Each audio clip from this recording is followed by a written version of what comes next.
There we are, ladies and gentlemen. How you doing today? I'm sitting here with Mike Turner. Mike, how are you, man? I am outstanding. Ken, how are you? Outstanding. Wow, I wish I could say the same. Um, I'm not bad, actually. I've got to say, not too bad. It's been a long time since we spoke. Hmm. And while we were working on All Together Now, I had started something during COVID called the Whiskey Wednesday Show, which has turned into what this is now. Um, Now, during the show, I started a segment called What Are You At, which was where I'd call up old friends that I haven't spoke to in a while, and I'd chat Ha! with them. So, Mike Turner, what are you at? What are you doing today?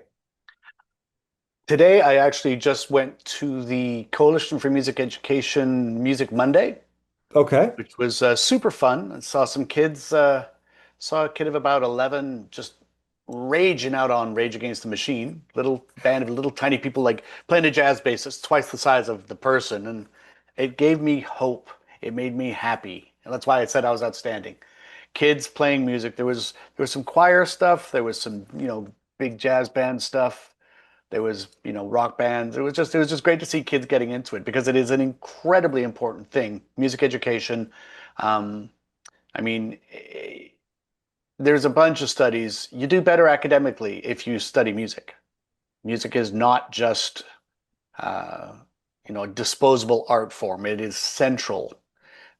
Personally, obviously, you know that you and I are the same in that regard. It's like, yeah, it's always been the middle of everything, but it's just it should be part of every educational program, and it's more and more it's sort of pushed away.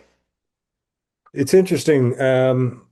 Yeah, I mean, me and you are close to the same age, and I'm finding more and more now it's about giving back to the younger generation and helping them sort of, find their way, even though they seem to have found it pretty damn good on their own. Um, but it's really interesting to see you saying that. I mean, you can pick up a guitar and you can make noise and you can have fun and sort of start a bad punk band. And that's one thing. But like the study of music in school, you're right. It's the equivalent of studying math. If you get into the theory of it, it is a Music is math you complex. can hear. Exactly. I've always felt that way. And I think that the training for music is just as important as anything else. Um, I'm glad to hear that you're involved with that. Okay, you've been playing music for a long time now. Hmm. You and Our Lady Peace started back when you were in university, you all met. Is that correct? Nope, it was quite a bit after university for me because I has the old. Ah, I was 29 when we first started getting interest. I think we signed when I was 30. okay. Um, so it was a minute ago, as the kids say, but it was very it was funny at this event. The lady that organizes it, Stacy, was at one of our first shows where we opened for Pure, Oh, wow. and Wow. I think our very very very very first show.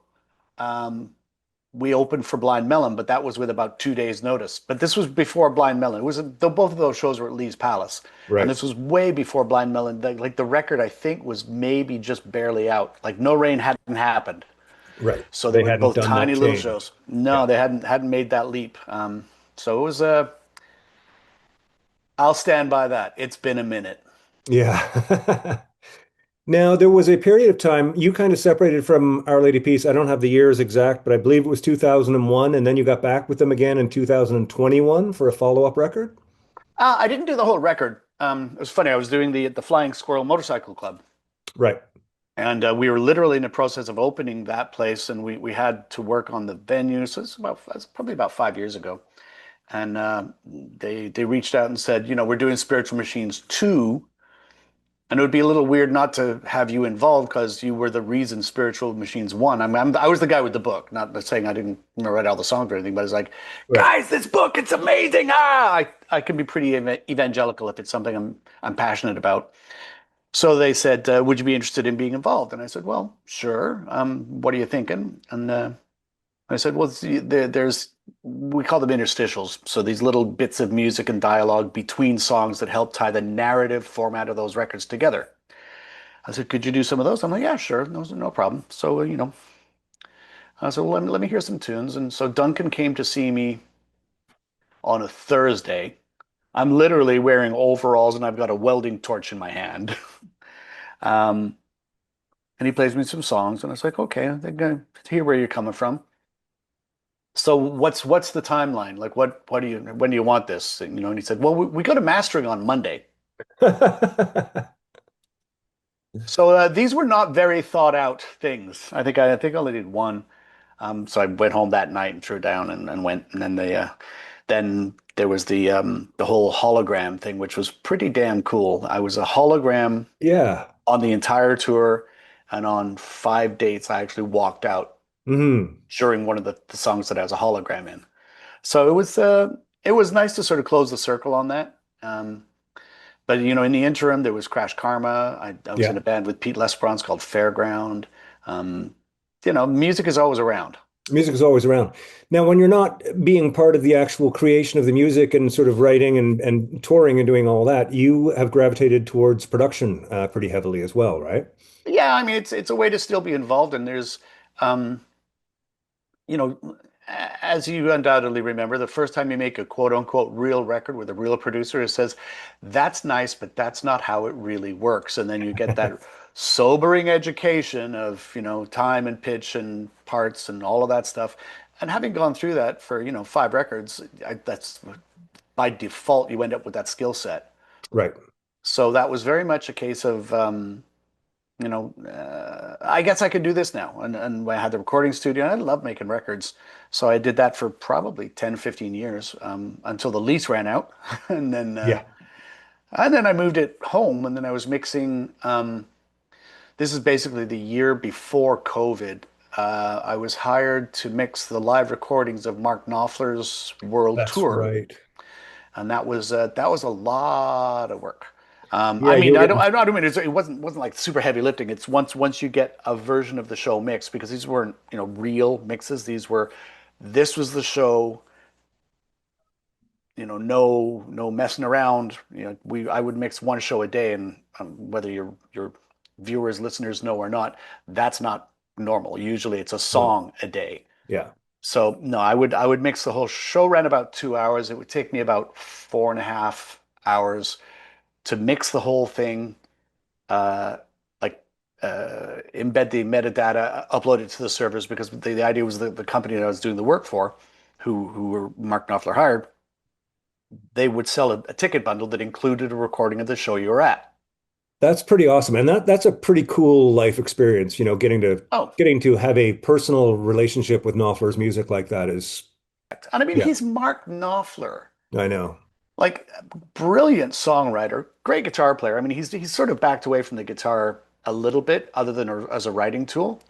Because I mean, as we age, that level of athleticism is not so easy. And he's like I said, he's just more focused on the songs. Yeah, So I mean, that's that record was amazing. called Down the Road Wherever, and there's a great tune on there called Matchstick Man. That's just Hmm. great statement as a musician. So but it was, I will say, in all honesty, nobody needs to hear 87 Mark Knopfler shows. Yeah, I mean, I'm a fan, but still, yeah. I mean, yeah, I couldn't do 87 of anybody actually. Well, But that was but you why. got paid for it. So when you're getting paid for it, Hey, it's a different thing.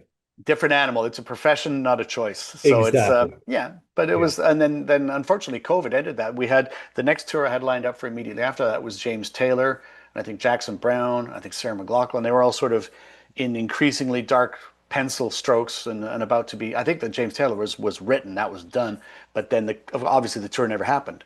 Right. So that's when you came along saying, "What you doing?" And I said, "Well, I've been mixing a lot of things, and now I'm not mixing anything." And you said, "Coincidentally, I have some things that may need mixing." I felt so bad on that project because it was at a time when Allison had been diagnosed. She was in her second year.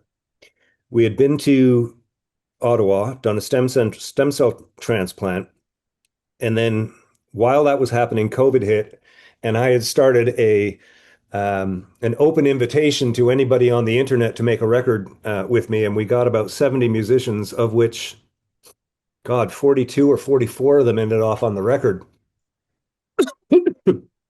Now I knew what I was dealing with Allison and her treatments, but we weren't expecting her to break her hip during it all, which actually ended off incapacitating her and it ended up putting her down a really bad path.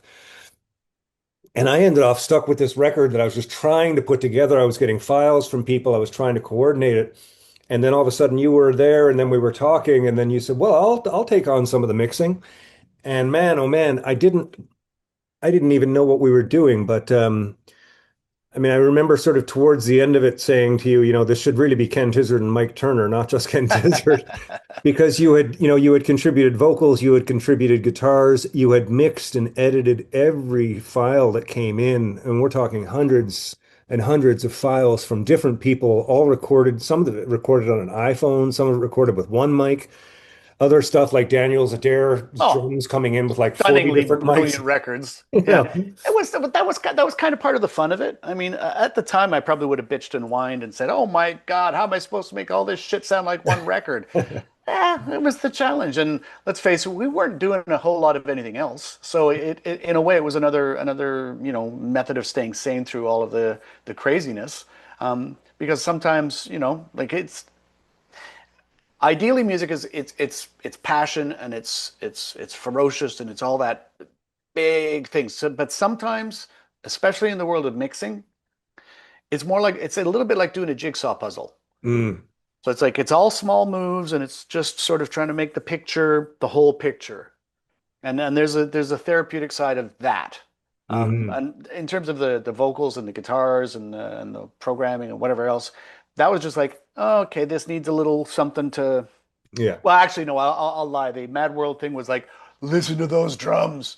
I I will play know. to those drums. I know. That was Well, I mean, that was the great thing is because you've got, Dan Adair with his, Cole's 4038 ribbon mics for the room. And for those that don't know, that's impressive. And then you've yeah. got somebody who plugs a random solid body guitar straight into the sound card. Maybe they've tuned it recently, maybe Yeah. not. And I'm like, okay, I'm going to smash all of you guys into the same place.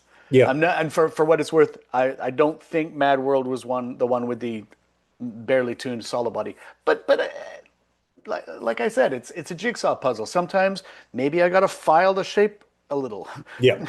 and make it fit. So, but it was therapeutic. Ladies and gentlemen, we've been sitting with Mike Turner. Mike, thank you very much. You've had an amazing career playing music, writing music, producing music, being involved in music, and of course, everything else you do with your life. It's really nice that you had some time to chat with us. I think we're celebrating 5 years since me and you worked on All Together Now, which was a massive collaboration.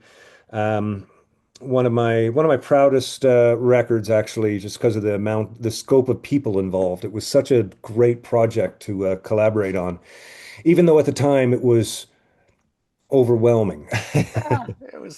It was a good thing to sink the time that we couldn't use otherwise into, and that sounds more dismissive than I mean it, but I it know was what you it mean. was it was a life raft for a lot of people. So Yeah, I find that's a no, good that we can only look back with pride. exactly. Well, thanks All for right, coming on the show today. my pleasure. That's We'll that's where talk to I'm you that's where I'm again. to. What's that? I say that's where I'm to. That's where you're to. Where you at? Where you're to. It's good to find somebody who knows that. Well, take care, and we will talk to you before too long. All right, cheers, Ken. Cheers.